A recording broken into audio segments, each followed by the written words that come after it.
Once, in a small village called Aringa, there lived a young woman named Nneka. She was the daughter of the village's respected spiritual leader, Father Adamu, and his wife, Mama Imara. Nneka had been raised in a home filled with love and spiritual teachings. Father Adamu often spoke of purity and the importance of living a virtuous life. He had married Mama Imara as a young man and had always encouraged Nneka to keep her body and soul pure until marriage. From an early age, Nneka was taught the value of modesty and respect. She was raised to understand the importance of saving herself for the man she would one day marry. Her upbringing was rooted in faith, and her community saw her as a shining example of good upbringing and virtue. When Nneka finished her secondary school education at the local school, she decided to apprentice with the village's most famous craftswoman, Mama Zuri, learning the art of weaving traditional baskets. It was a way to keep herself busy while she waited to be accepted into the university. At the craft shop, she met a young woman named Fola. Fola was a lively spirit, and they instantly formed a bond of friendship. Every day after work, the two of them would walk home together, chatting and laughing along the village road. They would part ways at the fork in the road, each heading to their respective homes. Unlike Nneka, Fola didn't live with her parents. She lived alone in a small hut that had once belonged to her late grandmother. A few weeks after Nneka started her apprenticeship one evening, a close friend of Nneka's mother, Aunt Adama, came to visit and share some troubling news. According to Aunt Adama, Fola was the daughter of a powerful traditional healer named Olamide. There were rumors that Olamide had used his dark magic to cause the death of Fola's mother, which led Fola to leave her father's home and live on her own. Aunt Adama warned Nneka's mother that her daughter should avoid getting too close to Fola, as she came from a family steeped in dark traditions. When Nneka returned home that evening, her mother sat her down and relayed Aunt Adama's warning about Fola. Mama Imara urged Nneka to cut ties with her new friend, fearing that Fola's family could bring danger to their peaceful lives. But for the first time, Nneka stood up to her mother. "I don't care what you say about Fola's father, Mama," Nneka said with firm conviction. "Fola is a good person. She is my friend, and nothing you say will change that." Nneka continued to be close friends with Fola. The two shared everything, their joys, sorrows, and dreams for the future. One day, the young prince of the Kai village, Prince Juma, came to ask for Nneka's hand in marriage. His parents were delighted and they gave their blessings for the union. Nneka was honored by the prince's proposal, and she accepted with a heart full of joy. Fola too had a suitor, a man named Tunde, who had promised to marry her one day. Every weekend, Fola would visit Tunde, and they would spend time together talking about their future. But one fateful afternoon, Fola visited Tunde's house and was shocked by what she saw. There, lying in Tunde's bed, was another woman. For years, Fola had heard the rumors about Tunde's infidelity, but she had always dismissed them as mere gossip. She never imagined that the man she loved could betray her, but there he was in the arms of another woman. Heartbroken, Fola threw the engagement ring Tunde had given her onto the ground. "It's over," she whispered, storming out of his house, her heart shattering with pain. Fola returned to the craft shop in tears, her sobs loud and uncontrollable. Nneka, seeing her friend's pain, rushed to comfort her. But Fola only cried harder, unable to stop the flood of sorrow. On their way home that evening, Fola told Nneka everything in detail. Nneka listened with sympathy, feeling deep sadness for her friend's pain. She could only offer a few comforting words. "Fola, this is not the end of the world," Nneka assured her. "I'm sure you will find a man who will love and appreciate you for who you are." Later that night, Fola lay in her small house, thinking about all the good times she had shared with Tunde. She remembered how he had promised to marry her, how they had planned their future together, but now all of that seemed like a lie. Should I really let this one mistake destroy everything? Fola wondered aloud. Perhaps I overreacted. The next day, Nneka was stunned when Fola told her she planned to go back and apologize to Tunde. "I think I overreacted," Fola admitted. I should talk to him and get my engagement ring back. Nneka was completely against the idea. She couldn't understand why Fola wanted to return to a man who had cheated on her. But Fola was resolute. She was determined to win Tunde back, no matter the cost. I don't want you to do this, Fola, Nneka warned. But if you must, I'll support you. The plan was for Nneka to go to Tunde's house first, to speak with him on Fola's behalf. If she could convince him to take Fola back, Fola would come in later. And so, the two friends set out toward Tunde's house.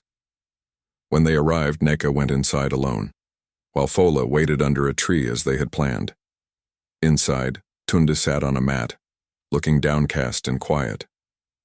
Nneka greeted him politely and asked to speak with him about Fola. Tunde nodded and motioned for her to sit next to him. He got up to fetch something from the kitchen. Unknown to Nneka, Tunde had prepared a drink. He mixed something into it, a powdery substance, before offering it to Nneka. Grateful, Nneka took a sip, unaware of the danger it held, and that was the last thing she remembered. Moments later, Nneka woke up in a haze, lying on Tunde's bed, her clothes scattered around her. The realization hit her like a thunderclap. Tunde had taken advantage of her, stealing her purity, in a cruel betrayal. Before Nneka could process what had happened, Fola burst into the room, furious. She screamed when she saw Nneka in such a compromising position, her eyes filled with rage. "You monster," Fola cried, her voice thick with anguish. "You took everything from me. You stole my friend's innocence." The scene was too much for Fola. She turned and ran from the house, leaving Nneka alone and heartbroken. Nneka lay on the bed, unable to move, overwhelmed by the betrayal she had just suffered. Nneka felt as though a weight had settled deep inside her. She couldn't bring herself to face the truth of what had happened to her. She had been violated, her purity taken from her in the most painful and cruel way. The guilt and shame consumed her, and she felt utterly broken. She couldn't even think about telling her parents, especially her father. She feared he would see her as nothing more than worthless if he found out. Would the prince still want to marry her if the truth came out? She couldn't bear the thought of losing everything, especially his love. What would Fola think? Would Fola ever understand that Nneka was also a victim? Could their friendship survive this? Nneka cried long into the night, overwhelmed by the sorrow of what had happened. The next day, she made the decision to visit Fola. She needed to explain everything, to tell Fola what had truly occurred. But as soon as Fola saw her approaching, she stormed out of her house and shouted, "How dare you show your face here?" Fola was furious. She didn't want to hear Nneka's explanation. Nneka left, heartbroken. She didn't know what else to do. She had tried to make things right, but now it seemed impossible. Fola's anger and betrayal were too much to overcome. That evening, Fola went to her father, the feared healer Obi. She had not spoken to him in years, but now, in her pain, she sought his help. Tears streamed down her face as she explained how her best friend had taken away the man she loved. Fola's words were filled with bitterness and hatred. "Father, I want you to make Nneka suffer," Fola said. "I want her to be known as the village's worst woman. I want everyone to see her for what she truly is." Obi smiled darkly. "You are truly your father's daughter," he said, his voice cold. "Take this calabash and call her name into it 3 times. Your wish will be granted. In 3 days, Nneka will become a woman of shame, worse than any other. She will chase after all the men in the village, unable to stop herself."